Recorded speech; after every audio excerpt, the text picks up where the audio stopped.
नमस्कार, स्वराज एक्सप्रेस देख रहे हैं आप। मैं हूं आपके साथ मनोज सक्सेना। दिन भर की तमाम बड़ी खबरें आपको दिखाएंगे। शुरुआत हेडलाइंस के साथ। प्रवासी मजदूरों की बदहाली पर सुप्रीम कोर्ट ने जताई चिंता। केंद्र और राज्यों को भेजा नोटिस, गुरुवार तक मांगा जवाब। राहुल गांधी का सरकार पर हमला, कहा कोरोना को काबू करने में पूरी तरह फेल रहा लॉकडाउन, मजदूरों का टूटा भरोसा, सरकार से कहा आगे की बताएं रणनीति। लॉकडाउन पर सरकार की सफाई, स्वास्थ्य मंत्रालय ने कहा लॉकडाउन लगाने का हुआ असर, कोरोना से रिकवरी रेट भी बढ़ा। लॉकडाउन के दौरान हो रही गिरफ्तारियों पर पूर्व जेएनयू छात्र संघ अध्यक्ष ने उठाए सवाल। कहा कन्हैया कुमार ने कहा लोगों के हक के लिए लड़ने वालों को निशाना बना रही है सरकार। और आईसीएमआर ने कोरोना के टेस्ट की कीमत 4500 रुपए से कम करने का दिया सुझाव। सभी राज्यों, केंद्र शासित प्रदेशों को लिखी चिट्ठी, राज्य और लैब मिलकर तय करें कीमत।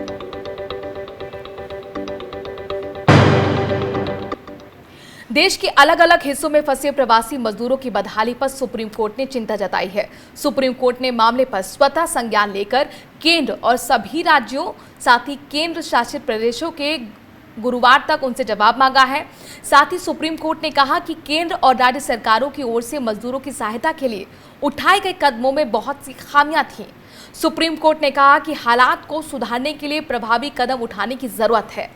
इसके साथ ही जस्टिस अशोक भूषण, जस्टिस संजय किशन और जस्टिस एम.आर. शाह की बेंच ने मीडिया में आ रही खबरों और मजदूरों की बदहाली पर सुप्रीम कोर्ट को लगातार मिल रही चिट्ठियों के आधार पर मामले का संज्ञान लिया है। सुप्रीम कोर्ट ने कहा कि अपने घरों को वापस पहुंचाने के लिए देश की सड़कें जो हैं वहां पर मजदूर पैदल चल रहे हैं। और सुप्रीम कोर्ट ने सॉलिसिटर जनरल तुषार मेहता से कहा कि वो इस मामले में कोर्ट की मदद करें। कोर्ट में इस मामले में अगली सुनवाई 28 मई को होगी।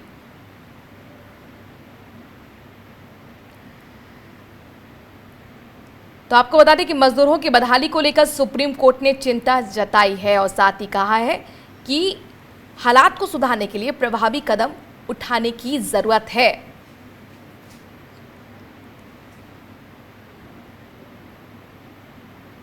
इससे पहले कर्नाटक हाईकोर्ट ने भी कहा था कि मजदूरों को उनके गृह राज्य पहुंचाने के लिए राज्य सरकारें कदम उठाएं। और अब सुप्रीम कोर्ट ने भी प्रवासी मजदूरों की बदहाली पर चिंता जाहिर की है और कहा है कि प्रभावी कदम उठाए जाने चाहिए। माननीय सर्वोच्च न्यायालय की ये शुक्रिया अदा करने का वक्त है। थोड़ा विलंब हुआ क्योंकि छवियां बहुत डरावनी हमने देखी, बल्कि तहस नहस होते हुए कई चीज़ों को देखा। शायद जो सच्चाई थी सतह के अंदर छुपी थी, वो सच्चाई, क्रूर सच्चाई, काली सच्चाई ज़मीन पे आकर के रेंगने लगी। और उसके रेंगते रहने के बावजूद एक बड़ा वर्ग अनभिज्ञ रहने को तैयार था। इसमें सत्ता प्रतिष्ठान के लोग थे। मैं समझता हूं कि माननीय सर्वोच्च न्यायालय की अब सुध लेने के बाद व्यवस्थाएं बदलनी चाहिए और हमारी प्राथमिकताएं भी बदलनी चाहिए। वहीं कांग्रेस सांसद राहुल गांधी ने आज कोरोना संक्रमण को लेकर मोदी सरकार पर बड़ा हमला किया। राहुल गांधी ने कहा कि लॉकडाउन अपने मकसद में नाकाम रहा है। राहुल गांधी ने कहा कि प्रधानमंत्री नरेंद्र मोदी ने 2 महीने पहले कहा था कि हम 21 दिन में कोरोना वायरस को हरा देंगे, लेकिन अब 60 दिन बाद हमारे देश में कोरोना वायरस तेजी से बढ़ रहा है और लॉकडाउन को हटाया जा रहा है। राहुल गांधी ने कहा कि सरकार बताए कि आगे की क्या रणनीति बन रही है। हिंदुस्तान पहला देश है जो बीमारी के बढ़ते वक्त लॉकडाउन बंद कर रहा है। चाहे वो जापान हो, चाहे वो कोरिया हो, चाहे वो जर्मनी हो, फ्रांस हो, सब के सब ने लॉकडाउन जब बंद किया जब बीमारी घटनी शुरू हुई थी। तो ये बात क्लियर है, स्पष्ट है कि हिंदुस्तान का लॉकडाउन फेल हुआ है। बीमारी बढ़ रही है। आपकी स्ट्रैटेजी क्या है? लॉकडाउन को आप किस प्रकार से देखते हैं? इसको आप किस प्रकार से रिलीज करेंगे? जो हमारे मजदूर भाई बहन हैं उनकी आप कैसे मदद करोगे? जो आप हमारे जो छोटे स्मॉल एंड मीडियम बिजनेसेस हैं उनको आप उनकी आप मदद करना चाहते हो, नहीं करना चाहते हो, क्या प्लान है? तो ये सवाल हम सरकार से पूछना चाहते हैं। ये मैं कोई राजनीतिक पॉइंट स्कोर नहीं करना चाह रहा हूं। मजदूरों की समस्या को लेकर राहुल गांधी ने कहा कि आज मजदूर कह रहे हैं कि हमारा भरोसा टूट गया है। ये शब्द किसी को नहीं कहने चाहिए क्योंकि देश में किसी का भरोसा नहीं टूटना चाहिए। सरकार अभी भी मजदूरों की मदद कर सकती है और हर मजदूर के खाते में 60,500 रुपए दे सकती है। राहुल गांधी ने कहा कि सरकार की सोच है कि अगर हम गरीबों की नकद राशि के जरिए मदद करते हैं तो ये हमारे क्रेडिट रेटिंग को प्रभावित करेगी। प्रवासियों में निराशा का भाव है। They have a sense of hopelessness. They have a sense that they have been left alone. Many of them have said to me, भरोसा हमारा टूट गया. I don't like hearing an Indian person saying those words. I don't care who he is. I don't like those words. I don't want a single Indian person to say those words. Whether he's rich, poor, male, female, Hindu, Muslim, Sikh, I don't like those words. Congress सांसद राहुल गांधी पिछले दिनों दिल्ली में घर लौट रहे कुछ प्रवासी मजदूरों से मुलाकात करते हुए दिखाई दिए थे। राहुल गांधी ने खुद इसका वीडियो भी शेयर किया था। इस पर वित्त मंत्री निर्मला सीतारमण ने तंज कसते हुए कहा था कि राहुल ऐसा करके उन मजदूरों का वक्त खराब कर रहे हैं, वे ड्रामेबाजी कर रहे हैं। अगर सीरियस होते तो उनका कुछ बोझ उठा लेते। अब कांग्रेस के नेता ने इस पर अपना जवाब दिया है। राहुल गांधी ने वीडियो कॉन्फ्रेंसिंग में कहा कि मेरा पूरा लक्ष्य है कि मैं गरीबों से बात करता हूं, मजदूरों से बात करता हूं, उनके दिल में क्या है ये जानने की कोशिश करता हूं। इसका मुझे सच में फ़ायदा मिलता है। जहां तक मदद की बात है मैं करता रहूंगा। अगर वो मुझे परमिशन दें तो मैं ज़रूर बैग उठाकर ले जाऊंगा। उन्होंने कहा कि एक का नहीं बल्कि 10 से 15 का बैग उठाकर मैं ले जाऊंगा। मैं गरीबों से बातचीत करता हूं, मजदूरों से बातचीत करता हूं, उनके दिल में क्या है वो उसको समझने की कोशिश करता हूं। और मैं सच बोलूं तो मुझे इसका काफी फायदा मिलता है, क्योंकि उनकी जानकारी से, उनके ज्ञान से मुझे काफी फायदा मिलता है। अब जहां तक मदद की बात है, मैं मदद करता रहता हूं और मेरा कोई इतराज नहीं है। मैं अगर वो मुझे परमिशन दें, मैं जरूर बैग उठा के ले जाऊं, मगर वो मुझे परमिशन नहीं देंगे। अगर दे दें मैं चला जाऊंगा, एक का नहीं 10-15 का उठा के ले जाऊंगा मैं। वहीं राहुल गांधी के समर्थन में एनसीपी की ओर से भी बयान आया है। महाराष्ट्र के मंत्री और एनसीपी के नेता नवाब मलिक ने कहा कि राज्य में महाविकास आघाड़ी की सरकार है और 3 दलों की सरकार, सभी दल यहां एकजुट हैं, लोगों की सेवा करने का काम कर रहे हैं। महाराष्ट्र में कांग्रेस की सरकार नहीं, महाराष्ट्र विकास आघाड़ी की सरकार है, 3 पार्टियों की सरकार है और तीनों पार्टी एकजुट काम कर रही है और महाराष्ट्र की जनता की सेवा कर रही है। कोरोना काल में भी हम मुकाबला करने का काम कर रहे हैं। और इन सब के बीच बीजेपी ने राहुल को जवाब दिया है। केंद्रीय मंत्री प्रकाश जावड़ेकर ने कहा कि देश कोरोना महामारी से जूझ रहा है, लेकिन कांग्रेस इस पर सियासत कर रही है। कांग्रेस ऐसे समय भी राजनीति करने से बाज नहीं आ रही है। आज की राहुल गांधी की प्रेस कॉन्फ्रेंस इसी का उदाहरण है और बयान भी जो दिया वो भी गलत था। मैं उनको समझाना चाहता हूं कि जब लॉकडाउन लगा तब 3 दिन में संक्रमण की संख्या डबल हो रही थी। आज ये दर कम होकर 13 दिन लगते हैं डबल होने के लिए। कोरोना वायरस के कारण अब केंद्र सरकार की फ्लैगशिप योजनाओं पर खर्च होने वाली राशि में भी कटौती होने जा रही है।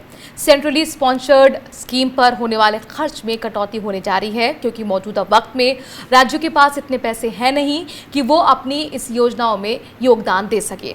नियमों के मुताबिक राज्य इन योजनाओं के लिए केंद्र की तरफ से आने वाले पैसे का इस्तेमाल तब तक नहीं कर सकते जब तक वो इसमें अपना शेयर ना दे। हालांकि कुछ राज्यों ने केंद्र सरकार से अपील की है कि उन्हें मौजूदा वित्त वर्ष में केंद्र से फंड का इस्तेमाल करने की इजाजत दी जाए, लेकिन संभावना जताई जा रही है कि केंद्र की तरफ से शायद इस बात की इजाजत राज्यों को ना दी जाए। पिछले कुछ दिनों में चीन और नेपाल के साथ जारी खींचतान के बीच मंगलवार को केंद्रीय रक्षा मंत्री राजनाथ सिंह ने अहम बैठक की। Chief of defence staff Vipin Rawat के अलावा 3 सेनाओं के जो प्रमुख हैं उनके साथ इस बैठक में रक्षा मंत्री राजनाथ सिंह ने लद्दाख के ताज़ा हालात का जायजा लिया। चीनी सैनिकों के साथ बीते दिनों भारतीय सैनिकों की झड़प की खबरें थीं, जिसके बाद दोनों देशों की बॉर्डर पर तनाव की स्थिति आ गई। इस बीच मंगलवार को रक्षा मंत्री की अगुवाई में करीब 1 घंटे तक ये बैठक चली है, जिसमें भारत किस तरह चीन को जवाब दे, इसकी जानकारी राजनाथ सिंह को दी गई। बैठक में तय हुआ है कि चीन के साथ जारी मौजूदा विवाद को बातचीत और डिप्लोमेटिक मोर्चे पर सुलझाया जाएगा, लेकिन भारतीय सेना जहां पर अभी डटी हुई है वहां रहेगी। इसके अलावा भारत ने जो सड़क निर्माण का काम शुरू किया है वो पूरी तरह से जारी रहेगा। चीन और नेपाल के साथ मौजूदा तनावपूर्ण स्थिति के सवाल पर राहुल गांधी ने कहा कि सीमा विवाद की डिटेल्स, क्या हुआ, कैसे हुआ, क्या किया गया, इसकी पूरी जानकारी सरकार पूरे देश को दे। सरकार इसकी सभी को जानकारी दे। नेपाल और चीन के साथ सीमाओं पर क्या हुआ है ये सरकार जनता को बताए। चीन और भारत के मुद्दे पर ज्यादा नहीं बोलना चाहता, लेकिन पारदर्शिता की जरूरत है। में क्या हुआ, किस प्रकार हुआ, क्यों हुआ, लद्दाख में क्या हो रहा है, किस प्रकार हो रहा है, ट्रांसपेरेंसी होनी चाहिए। क्लियरली उनको सरकार को बताना चाहिए। वो ट्रांसपेरेंसी नहीं दिख रही है मुझे। भारतीय मेडिकल रिसर्च काउंसिल यानी कि ICMR ने कोरोना टेस्ट की कीमत 4500 रुपए से कम करने का सुझाव दिया है। इस सिलसिले में ICMR ने सभी राज्यों और केंद्र शासित प्रदेशों को पत्र लिखा है, जिसमें ICMR ने सभी राज्यों को ये सुझाव दिया है कि कोरोना के सैंपल टेस्ट की कीमत 4500 रुपए से कम की जाए। इसके लिए ICMR ने राज्य सरकारों को अपने यहाँ की प्राइवेट लैब से बात करने की बात भी कही।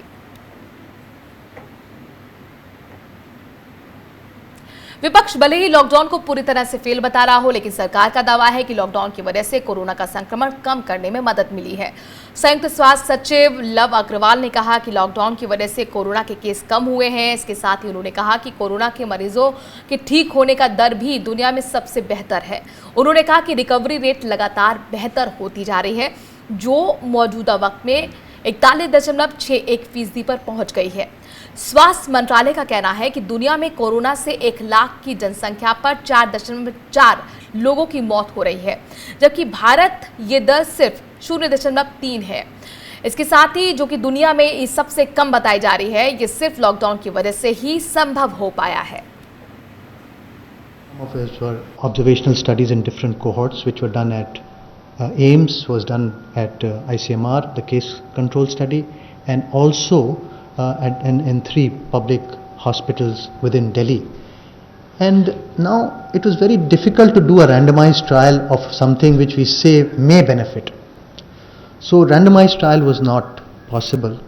So we looked at the data from these observational studies as well as from the case control studies, and what we found that it may be working.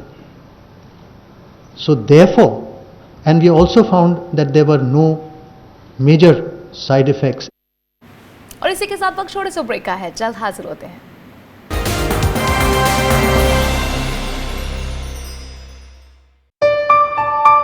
चलो इतिहास के कुछ पन्ने पलटते हैं,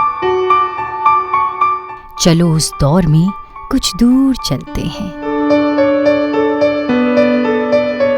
हो बात ग्वालियर की या हो कहानी मुमताज की, बेगम नवाब की झलकियां या हो बात काले ताज की, हर तरफ पसरा यहाँ इतिहास है। यूं ही नहीं कहते सभी, मध्य प्रदेश तो कुछ खास है। वक्त के निशान।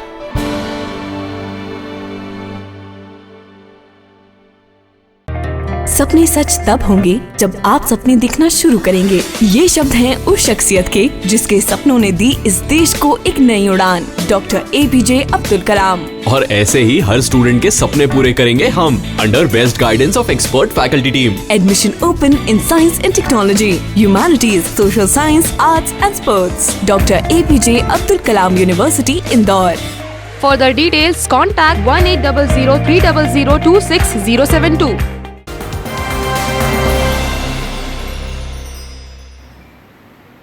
देश में कोरोना का सबसे ज्यादा कहर महाराष्ट्र पर बरपा है, लेकिन इन सब के बीच में यहां पर सियासत भी चरम पर है। सोमवार को बीजेपी नेताओं ने राज्यपाल भगत सिंह कोश्यारी से मुलाकात की तो शिवसेना ने भी पलटवार करने में देरी नहीं की। शिवसेना के नेता और राज्यसभा के सांसद संजय राउत ने ट्वीट करके कहा कि कोरोना का इलाज और ठाकरे सरकार को गिराने का डोज अब तक विरोधियों को नहीं मिला है। विरोधी खुद ही क्वारंटीन हो जाएं, यही सही रहेगा। महाराष्ट्र को अस्थिर करने का प्रयास सफल नहीं होगा। साथ ही संजय राउत ने अपने ट्वीट के जरिए बताया कि एनसीपी अध्यक्ष शरद पवार और मुख्यमंत्री उद्धव ठाकरे ने सोमवार को मुलाकात की। राउत ने बताया कि दोनों के बीच करीब 1.5 घंटे तक बातचीत हुई। इससे पहले एनसीपी के चीफ शरद पवार ने सोमवार सुबह महाराष्ट्र के राज्यपाल कोश्यारी से राजभवन में मुलाकात की थी। एनसीपी का दावा है कि राज्यपाल के आमंत्रण पर यह मुलाकात हुई है और इसमें किसी तरह की राजनीतिक मुद्दे पर चर्चा नहीं हुई। उद्धव ठाकरे जी से अगर पवार साहब मुलाकात करते तो उसको क्या वजह की बात क्या है? देश और राज्य चलाने वाले तो प्रमुख नेता अगर आपस में बैठकर राज्य के बारे में चर्चा करते हैं, जिस संकट के घड़ी से देश और महाराष्ट्र गुजर रहा है उस बारे में चर्चा करते हैं, तो मुझे लगता है उसमें किसी को तकलीफ होने की ज़रूरत नहीं है। बीजेपी अगर कहती है राष्ट्रपति शासन लागू करने की बात, मैंने तो किसी के मुंह से सुने नहीं। नारायण राणे कह रहे थे। मैं बीजेपी के नेताओं की बात कर रहा हूँ, जो बीजेपी के नेता है, जो संघ परिवार से जुड़े, मैं उनसे उनके बारे में मैं बोल सकता हूँ। इन सबके बीच कांग्रेस ने भी सफाई दी है। महाराष्ट्र कांग्रेस के अध्यक्ष और मंत्री बालासाहेब थोराट ने कहा कि तीनों दलों में कोई मतभेद नहीं है, सभी दल एकजुट हैं और हर हफ्ते हम मिलकर बैठक करते हैं, फैसला लेते हैं। इस बीच खबर यह भी है कि महाराष्ट्र विधानसभा अध्यक्ष नाना पटोले कांग्रेस अध्यक्ष राहुल गांधी से मुलाकात करेंगे। ऐसा कुछ नहीं है, कांग्रेस बिल्कुल नाराज नहीं। हमारी तीनों पार्टी की मीटिंग हर हफ्ते में हो जाती है, उसमें सब डिसीजन होते हैं, तो कांग्रेस नाराज होने का कोई ताल्लुक नहीं है। कांग्रेस और हम सब तीनों पार्टी साथ में काम कर रही है। महाराष्ट्र की सियासी स्थिति पर राहुल ने बीजेपी पर निशाना साधा। राहुल गांधी ने कहा कि बीजेपी राज्य में राष्ट्रपति शासन लगवाना चाहती है। महाराष्ट्र में सरकार है तो बीजेपी का काम उसको अपोज करने का है, कोई गलती नहीं है। अगर बीजेपी सवाल उठाना चाहती है, कंस्ट्रक्टिवली सवाल उठाना चाहती है, उनको उठाना चाहिए, उससे फायदा होता है। उससे हमारी सरकार उनकी बात सुनकर सीख सकती है, एक्सेप्ट कर सकती है, तो इसमें कोई प्रॉब्लम नहीं है। मगर डेमोक्रेटिक स्ट्रक्चर को उखाड़कर बिना कोई कारण प्रेसिडेंट रूल लगाना, उसमें और कंस्ट्रक्टिव ऑपोजिशन में बहुत फर्क है। श्रमिक स्पेशल ट्रेनों को लेकर केंद्र और महाराष्ट्र सरकार में चल रहा विवाद थम नहीं रहा है। महाराष्ट्र सरकार ने शिकायत की थी कि रेल मंत्रालय श्रमिक स्पेशल ट्रेन चलाने की उसकी मांग नहीं मान रहा है। आज केंद्रीय रेल मंत्री पीयूष गोयल ने कहा कि रेलवे ने जितनी श्रमिक स्पेशल ट्रेन चलाने की मांग की थी उतनी ट्रेन चलाई है। पीयूष गोयल ने कहा कि महाराष्ट्र सरकार में लीडरशिप है नहीं। पीयूष गोयल का यह भी कहना कि राज्यों की बदइंतजामी की वजह से ट्रेन लेट हो रही हैं और ट्रेनों को डायवर्ट किया गया है।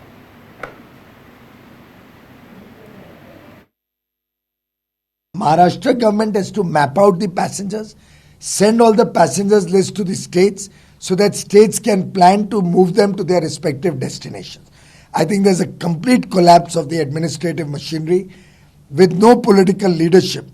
They have not been able to manage to give those details to the respective states.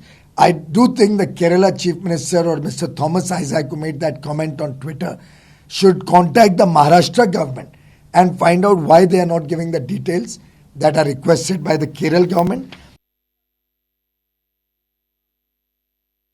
राज्य सरकार पैसेंजर ला नहीं पा रही है और पूरी तरीके से उनकी व्यवस्थाएं चरमरा गई हैं और दुर्भाग्यपूर्ण स्थिति है कि गाड़ियां खाली खड़ी हैं, नहीं तो ये लाखों और लोगों को अपने घर पहुंचा सकती थी। वही विपक्षी पार्टियों ने केंद्र पर श्रमिक स्पेशल ट्रेन को लेकर राजनीति करने का आरोप लगाया है। रेलवे अपना बढ़ावा लेने का कोशिश करता है, कभी कोई राज्य सरकार, मगर रेलवे राज्य सरकार का विवाद में मर रहा है माइग्रेंट वर्कर लाखों। एक तो देर किया 2 महीना बाद ट्रेन चलाया, उसके बाद बोल रहा है ट्रेन चलेंगे, फिर भी ट्रेन सब जगह नहीं चल रहा है, रास्ते में उतार दिया। कल उड़ीसा में बंगाल का ट्रेन पैसेंजर को उड़ीसा में उतार दिया, वो कहाँ जाएगा? कोई प्लान नहीं है, गाड़ी कहाँ तक जाएगा? हमारे रेलवे मंत्री अब रेल चलाने से ज़्यादा राजनीति चलाने में दिलचस्पी ले रहे हैं। ये संवाद से चीज़ें हल हो सकती हैं।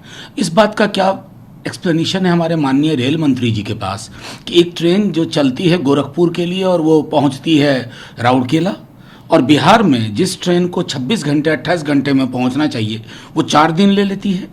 लोग बिना भूखे प्यासे बिना किसी चीज़ के ट्रैक पर उतर करके विरोध प्रदर्शन कर रहे हैं, उनकी कोई सुध लेने वाला नहीं। रेलवे मंत्रालय की ओर से कहा जाता है हेवी ट्रैफिक है।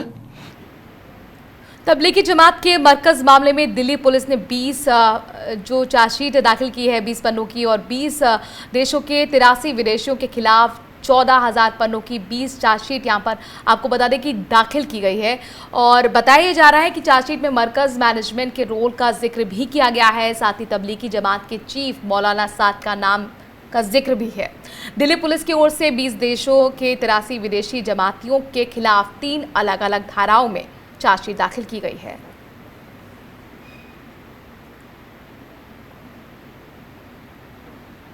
मध्य प्रदेश के जबलपुर हाईकोर्ट से 8 जमातियों को जमानत मिल गई है। इन लोगों पर वीजा की शर्तों और लॉकडाउन का उल्लंघन करने पर केस दर्ज हुआ था।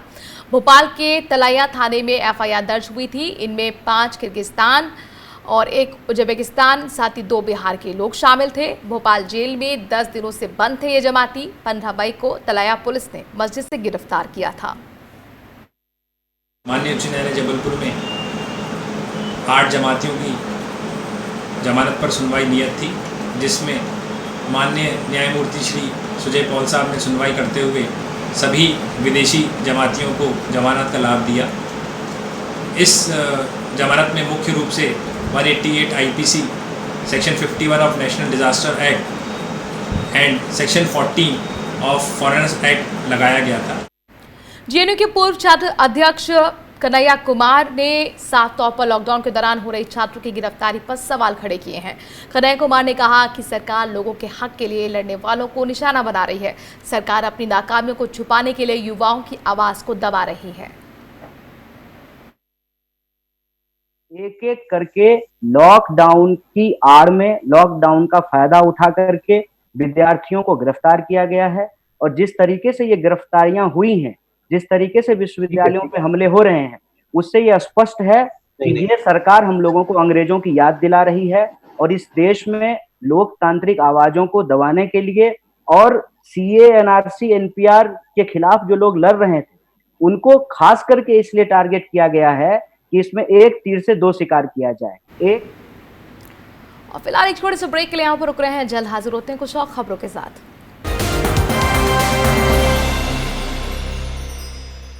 RKDF university, a world class university, जहां स्टूडेंट्स को ये ध्यान में रखकर पढ़ाया जाता है कि वो जॉब क्रिएटर्स बन सके, न कि सिर्फ job seekers. So join NIRF ranked university and become CEO of your company. At RKDF University, we focus on all-round development of a student. Courses offering BA, BCom, MA, MCom, BBA, MBA, BSW, MSW, B.Ed, D.Ed, M.Ed. Visit RKDF University at Gandhinagar, Bhopal, or call on toll-free number 1800-2700-320.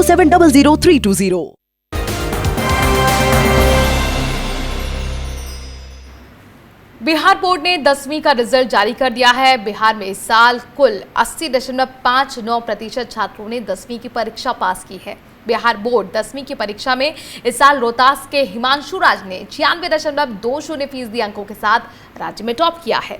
इस साल matric परीक्षा में कुल 14,94,071 विद्यार्थी शामिल हुए थे। 10वीं का रिजल्ट जारी होने के बाद बिहार बोर्ड अब जल्द ही 10वीं के स्क्रूटनी के आवेदन की तिथियां घोषित कर सकता है। बिहार बोर्ड में 10वीं की परीक्षा में टॉप करने वाले हिमांशु राज के पिता सब्जी बेचते हैं।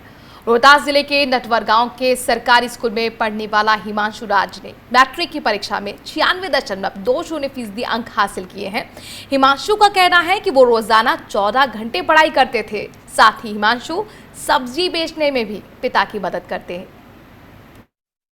अच्छा रिजल्ट हुआ है और काफ़ी संख्या में लोग पास किए हैं, छात्र भी पास किए, छात्राएं भी पास किए हैं, और जो किसी कारणवश नहीं पास कर सके उनको भी अवसर दिया जाएगा। और कुल मिलाकर के अगर देखा जाए तो 50% से कुछ ऊपर ही ये रिजल्ट हुआ है, जो पिछले साल के करीब करीब है, थोड़ा बहुत का अंतर है। पढ़ाई की तैयारी हमारी अच्छी थी। हम फिलहाल में डेली 15-14 आवर्स पढ़ाई किया कर रहे थे, और इसके लिए हमारे माता पिता, आस पड़ोस और मेरे भाई बहन सारे मोटिवेट किया करते थे कि हम अच्छे से पढ़ाई करें।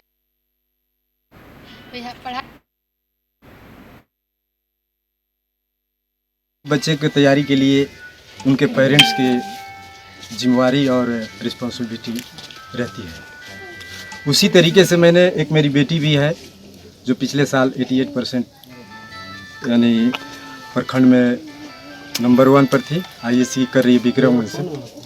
तो उसी आधार पर मैं भी बेटी और बेटे के दोनों को असिस्टेंट कर रहा था, प्रेरित कर रहा था। मुझे इतना कॉन्फिडेंस था कि 90+ करेगा।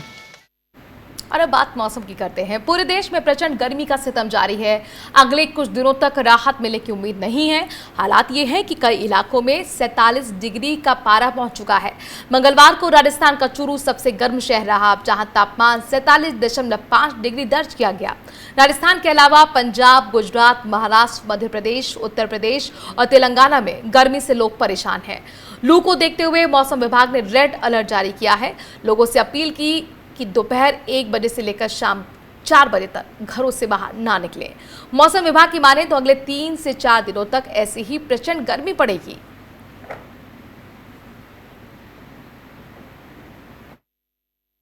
बहुत गर्म है, बहुत पसीने ही पसीने जो है शरीर हो रहा है। बहुत ज़्यादा गर्मी हमारे कानपुर में पड़ रही है। बहुत ज़्यादा गर्मी हो रही है सर, पैर भी जल रहे हैं धूप से, नीचे रोड भी गर्म है, ऊपर से धूप रही है, गर्म हवा चल रहा। बाहर निकलने में सर बहुत दिक्कत होती है, बहुत गर्मी लगती है। जब से ये वाहन चलने लगे हैं तब से कुछ ज़्यादा ही गर्मी लगती है। काफ़ी दिक्कतें हो रही हैं। एक तो इतनी दिनों बाद सरकार ने किसी प्रकार हमें छूट दिया, उसके बाद जिससे ज़रूरी कामकाज के लिए हम बाहर निकल रहे हैं, धूप के कारण अब छोटे बच्चों को इलाज कराने ले जाना है, कहीं ले जाना है, तो उससे काफ़ी दिक्कतें आ रही हैं। बाइक चलाना किसी जरूरी काम से या कोर्ट के काम से किसी काम से आया जा रहा है, जिससे इस धूप। वक्त छोड़ने से ब्रेक का है। देश और दुनिया की बाकी खबरों के लिए देखते रहिए स्वराज एक्सप्रेस।